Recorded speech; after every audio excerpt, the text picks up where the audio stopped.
ৰেডিঅ'ৰ অনুষ্ঠানসমূহ শ্ৰোতাসকলৰ বাবে অতিকৈ প্ৰিয়। ৰেডিঅ'ৰ অনুষ্ঠানসমূহ শুনিবৰ বাবে অধীৰ আগ্ৰহেৰে বাট চাই থাকে নিৰ্ধাৰিত সময়লৈ চিঠি পত্ৰৰ জৰিয়তে, মেইল আইডিৰ জৰিয়তে, ফোনযোগে জনাই যায় মনৰ অনুভৱ, প্ৰকাশ কৰে হেঁপাহৰ অনুষ্ঠানটিৰ কথা। নমস্কাৰ, মোৰ নাম ৰূপান্তৰ ৰাজখোৱা। মোৰ ঘৰ যোৰহাট ভগামুখত। সৰ্বপ্ৰথমে মই নতুন বছৰত সকলোলৈকে হিয়া ভৰা শুভেচ্ছা জ্ঞাপন কৰিলোঁ। এতিয়া আজি এই বিশেষ অনুষ্ঠানটিত মোৰ অলপমান ৰেডিঅ'ৰ বিষয়ে মই মনোভাৱ প্ৰকাশ কৰিবলৈ ওলাইছোঁ। আজি প্ৰায় 10 বছৰ আগৰ পৰাই মই ৰেডিঅ' শুনি আছোঁ। স্কুল যোৱা দিনৰে পৰা ৰেডিঅ' শুনি আছোঁ। দেউতাহঁতে মাহঁতে কৈছিল যে ৰেডিঅ' শুনা, ৰেডিঅ'ই বহুত মানুহ উপকৃত কৰিছে। তেওঁলোকৰ কিছুমান ভাল ভাল অনুষ্ঠানৰ দিহা পৰামৰ্শ পায়।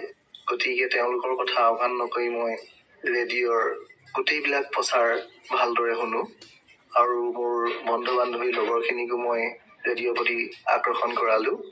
সঁচাই তেওঁলোকে যি আমাৰ প্ৰশ্নৰ উত্তৰত যিবিলাক সমস্যাৰ, খেতি বাতিৰ পৰা আদি কৰি সমস্যাৰ সমাধান দিয়ে, আমি সঁচাই বহুত উপকৃত।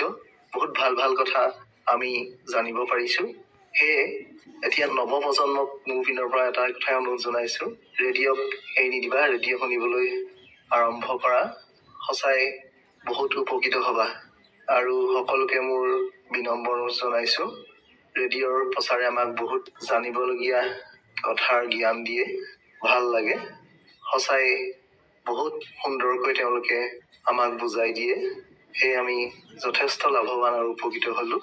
আপোনালোককো সকলোকে মোৰ ফালৰ পৰা বিনম্ৰ অনুৰোধ, ৰেডিঅ' সদায় শুনি যাওক, ভাল ভাল পৰামৰ্শ তেওঁলোকৰ পৰা লৈ যাওক, দেখিব নিশ্চয় আপোনালোক উপকৃত হৈছে।